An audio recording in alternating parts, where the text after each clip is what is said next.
So you must have your calendar organized, in my opinion, before you even have a logo or anything else. So we're going to work on that.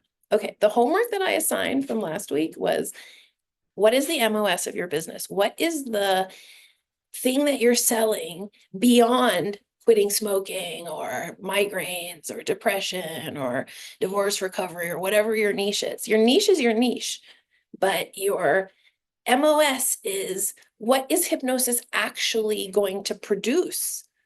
I have yet to have one person come through here out of the hundreds that I've had so far who's like, all that happened is I quit smoking and nothing else occurred. That's not the nature of the mind.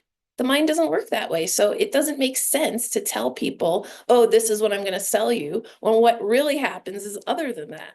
So I asked you to create that list, and today you're going to figure out why you needed that list in order to create your product. Okay, so I have it in the order that makes logical sense to me. I hope it helps you.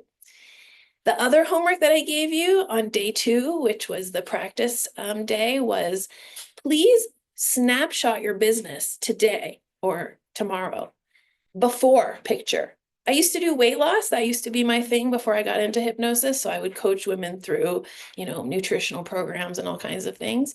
And it was so important for people to photograph themselves before and after for 2 reasons. Reason number 1, if you don't see your business and all the shit that's fucked in it, you can't fix it.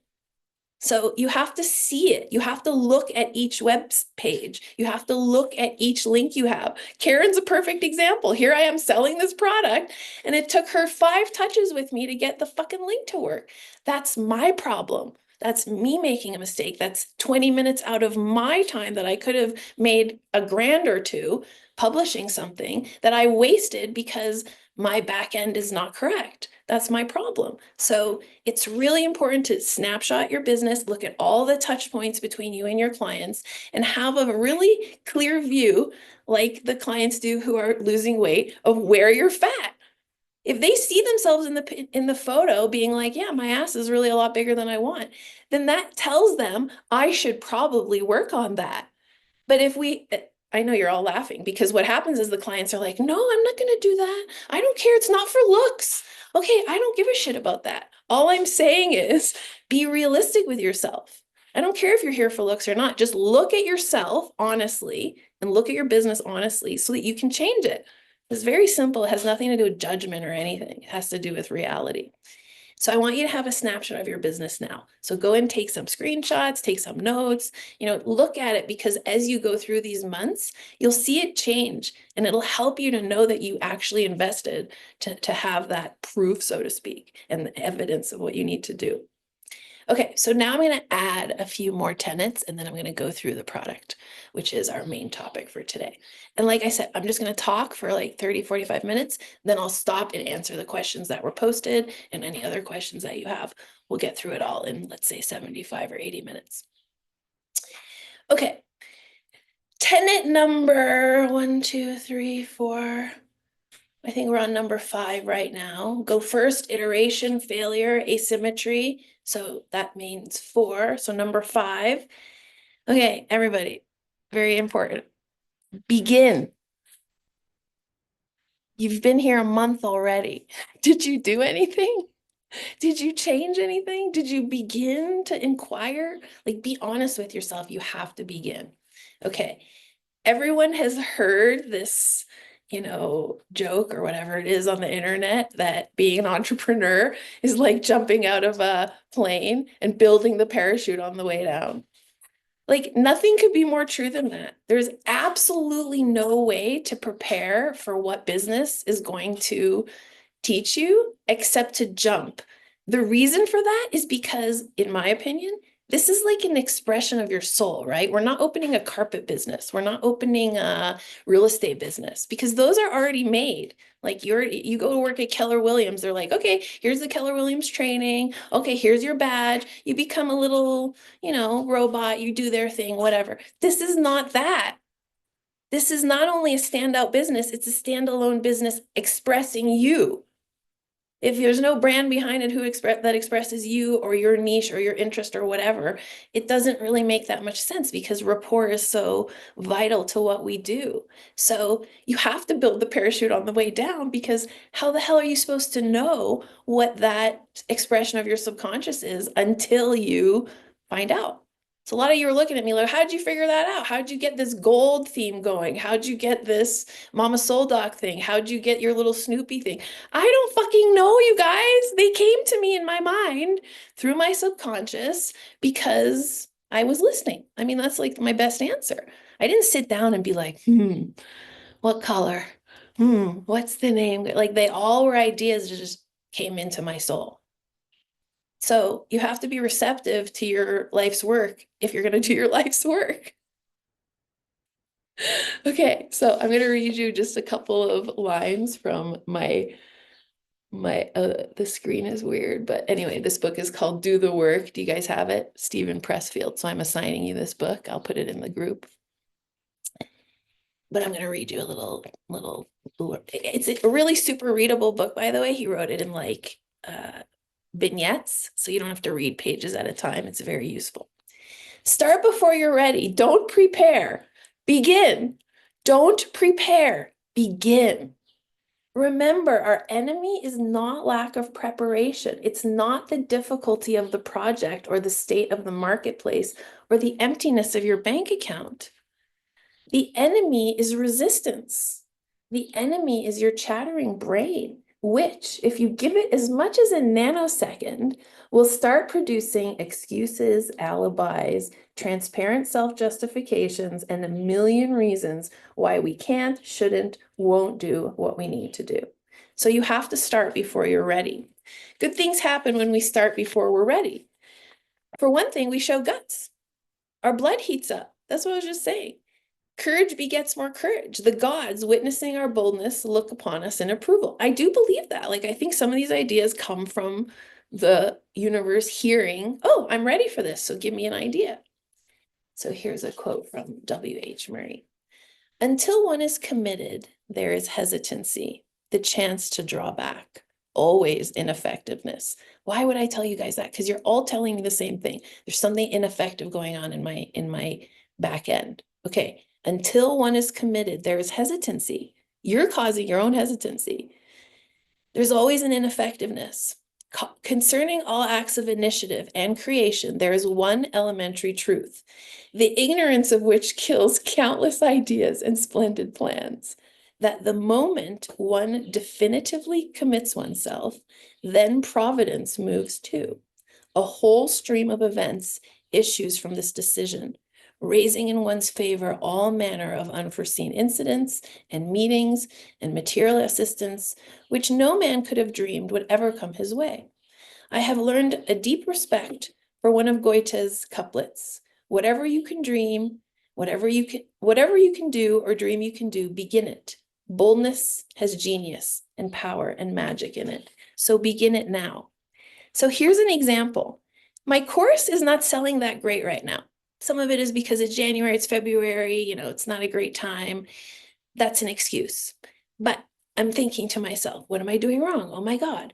And then a client who's in this group actually posted my training. No, I didn't ask her to. She just did it because she loved it.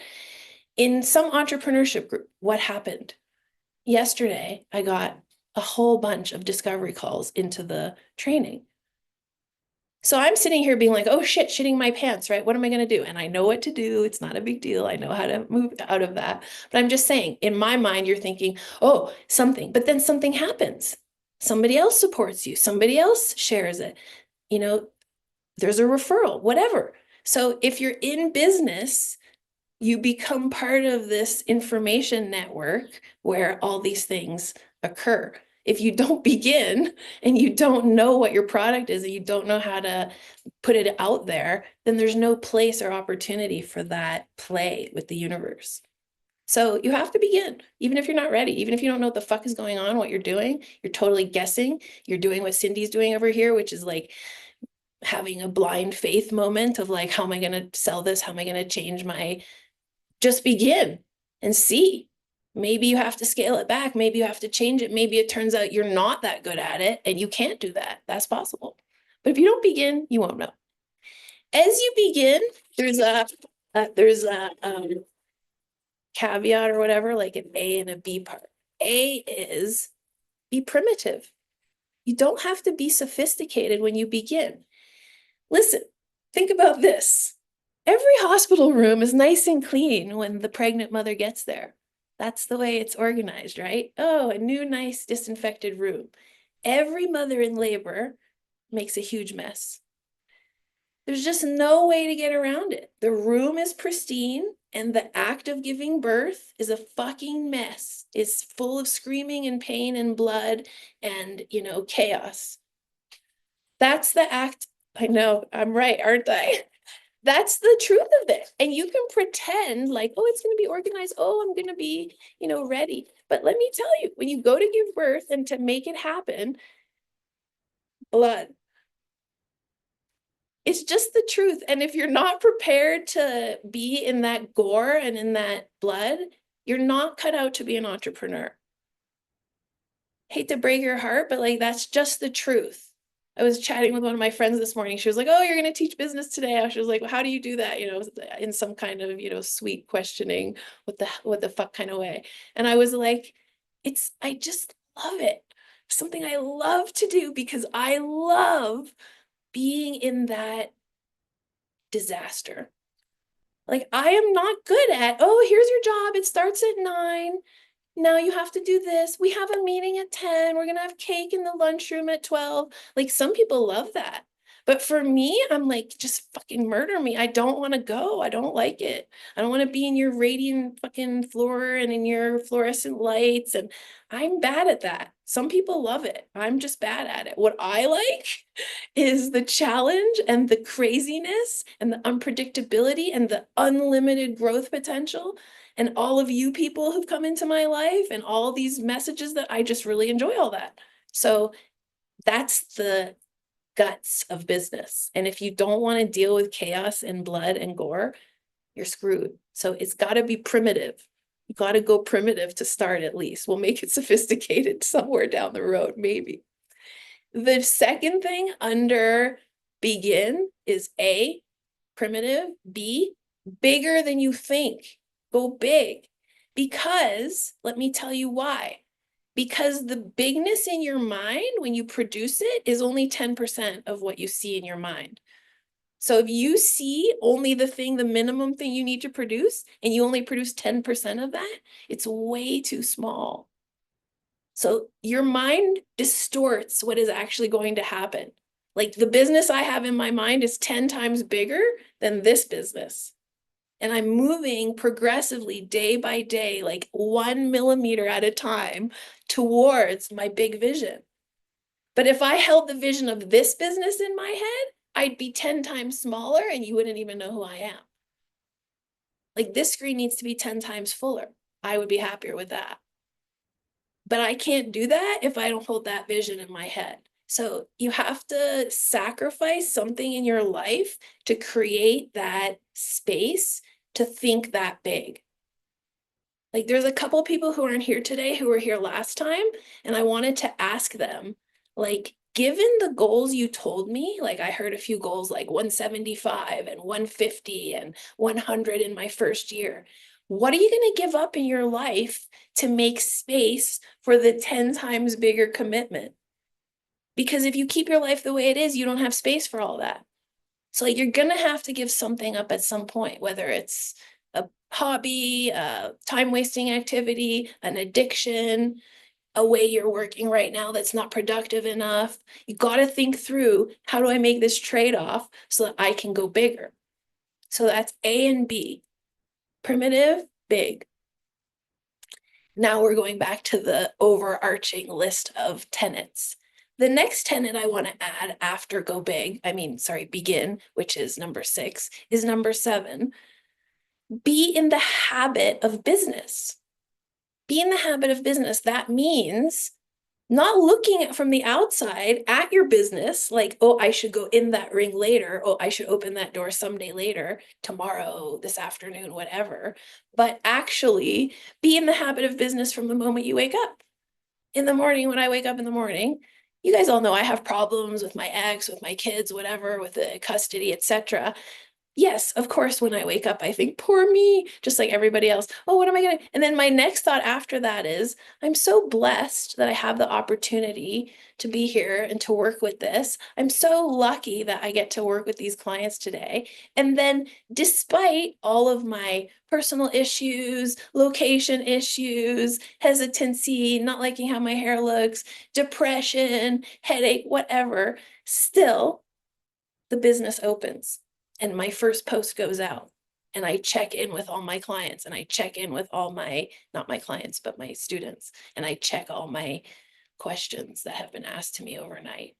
And I begin and I go to work. So your doubt, your sadness, your depression, your divorce, your loss, your everything that's bothering you is fine because you're human, but it's not a good reason to not be in the habit of business. So if you want to get there, if you want to incubate a business, these are some new ideas you're going to have to ascribe to. If you're an excuse maker, go back to what I said last time, make a list of lies you're telling yourself, because you're lying to yourself by saying you want this if you're an excuse maker and you can't do it now, and you can't do it now, you can't do it now. And it turns out you can never do it. Okay, now we're going to move on to the Hallmark product. Oh, should I pause? No, I'll pause after this. Okay, the reason I'm doing product next is because after you have those baseline pillars, you need to know what the fuck you're selling. Like, we can't build anything else without a product. We can't build a brand. We can't build social media. We can't build any of our outreach. We can't build a client list. We can't build a newsletter. We can't do shit until we know exactly what you are in business selling. So, as I said, you have to begin, which is step 6, in order to know what you're selling. You can't just come out of your mind and say, oh, I'm selling hypnosis and this is what it is, if you haven't begun doing it, because you don't really know what your commitment and what your promise is. So a big key to my success, and truly, I think this is like a very important part of my story that's a little bit fantastical, which is I really did not practice. I was doing the 6 session, close your eyes, reading scripts. I was getting moderately good results. I had been only doing it for like 5-6 months. I had just started. I didn't love it. I was like, fuck it. I'm just going to do ACH on Monday after I trained. Literally 9 a.m. that Monday morning, I was like, all right, I'll charge someone to do it. And that's truly how I learned ACH and how I got so many sessions under my belt. So you have to begin, because when you begin, you find out what your promises to the client and how you can really stand behind it. If you don't begin, you're always going to be guessing, oh, maybe I should have a 5-session product. Maybe I should, have 2. I don't know what to do. It'll always be a guess. So beginning is the first step of developing it, not the other way around.